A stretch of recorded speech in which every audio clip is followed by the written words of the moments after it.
शर्म आनी चाहिए।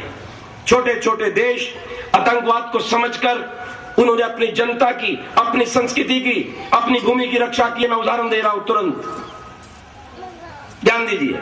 छोटा सा देश जापान, 8 लाख मुसलमान थे, आतंकवाद की बात करते थे, 6 लाख मुसलमान एक झटके में बाहर निकाल दिए। कोई मस्जिद नहीं है संभवतः, और कोई एम्बेसी नहीं किसी मुस्लिम देश की, कोई कानून वहां नहीं है मुस्लिम के लिए, कोई मुसलमान वहां कब्र बनाकर उनकी भूमि को बंजर नहीं कर सकता। क्यों, जी रहा है या नहीं? इसराइल की ओर देखो, उन्होंने कहा अगर एक इसराइल का व्यक्ति मरेगा तो 10 मुसलमानों को काट दिया जाएगा। बोलो लादेन वहां क्यों नहीं पहुंचता? जाए ना मुशर्रफ, सारे मुस्लिम साम्राज्य इकट्ठे होकर जाए ना, संभाले इसराइल को। भारत के नेताओं को इसराइल से सीखना चाहिए, जापान से सीखना चाहिए। ये छोटा सा देश है हमारे बाजू में, बर्मा, इसने 2.5 लाख मुसलमान, जैसे इन्होंने आतंकवाद का नारा लगाया, अल्लाह अकबर कहा, उसने 2.5 लाख उठा करके बांग्लादेश भेज दिए। बांग्लादेश वाला बड़ा दुष्ट निकला।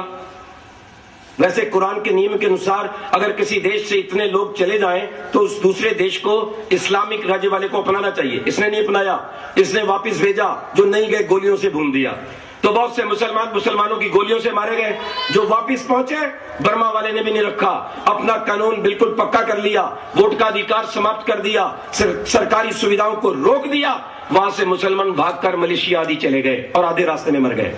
बर्मा शांत, जापान शांत। कंबोडिया को देखिए, कंबोडिया ने सब पादरे कर दिए, सब मस्जिदें तोड़ दी, हज का अधिकार समाप्त, बांगे देने का अधिकार समाप्त, कोई अलग लिपि नहीं है, याद रखना, बिल्कुल शांति।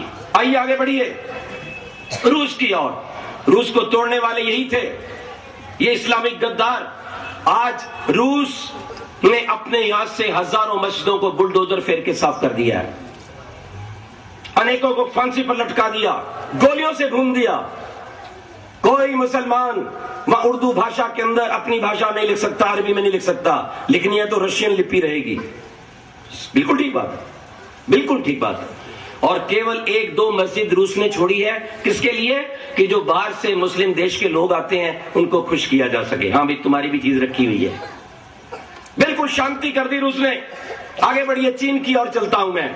चीन ने तो भी पिछले दिनों नियम बनाया, हजारों मस्जिदें तोड़ दी, लाखों मुसलमान काट दिए, क्योंकि वो भी वहां पे झंडा लहरा रहे थे चांद तारे का, इस्लामिक राज्य बनाएंगे। काट पीट के सब बराबर कर दिए। किसी नौजवान का हज जाना बंद कर दिया गया, 5 बार नमाज पढ़ना बंद कर दिया। हर मुसलमान को चीनी औरत से शादी करनी पड़ेगी, चीनी भाषा सीखनी पड़ेगी, और चीनी लिपि में ही वो उर्दू को बोलते हैं। क्यों जी? ये भारत के नेता ऊपर से गिरे हैं, ये देश के गद्दार हैं। आप और हम इन्हें वोट देते हैं, हमारा धन इन्हें प्राप्त होता है, हमारे ऋषियों का देश इनके